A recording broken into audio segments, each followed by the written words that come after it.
Hello guys, welcome to the channel. ఈ వీడియోలో మనం ఛాంపియన్స్ ట్రోఫీకి సంబంధించిన రెండవ మ్యాచ్లో భాగంగా ఇండియా వర్సెస్ బంగ్లాదేశ్ రెండు టీంలు తలపడనున్నాయి. ఈ మ్యాచ్ వచ్చేసి దుబాయ్లో ఉన్న ఇంటర్నేషనల్ స్టేడియం దుబాయ్లో జరగనుంది. ఈ పిచ్ రిపోర్ట్ స్టార్ట్ చూసుకుంటే మన టీమిండియా 6 ఓడిఐ మ్యాచ్లు ఆడగా 5 మ్యాచ్లు గెలిచి 1 మ్యాచ్ డ్రా చేసుకుంది. ఈ దుబాయ్ పిచ్ వచ్చేసి నార్మల్గా పేస్ బౌలింగ్ స్టార్ట్ అవుతూ మ్యాచ్ ప్రోగ్రెస్ అవుతున్న కొద్ది స్పిన్ బౌలింగ్కి అనుకువగా ఉంటుంది. అయితే ఈ మ్యాచ్ టాస్ గెలిచిన వాళ్ళు ముందుగా బ్యాటింగ్ ఎంచుకుంటారు. ఎందుకంటే first inning average score 214, second innings average score 187.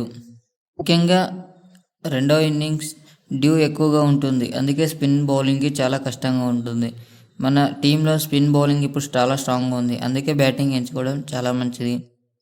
మన టీమిండియా ప్రాబబ్లీ ప్లేయింగ్ 11 చూసుకుంటే రోహిత్ శర్మ, శుభ్మన్ గిల్, విరాట్ కోహ్లీ, శ్రేయస్ అయ్యర్, కేఎల్ రాహుల్, హార్దిక్ పాండ్యా, అక్షర్ పటేల్, రవీంద్ర జడేజా, మొహమ్మద్ షమి, కుల్దీప్ యాదవ్, హర్షదీప్ సింగ్. ఇది గైస్ ఈరోజు వీడియో నచ్చితే ప్లీజ్ లైక్ చేయండి, షేర్ చేయండి. Thank you for the watching.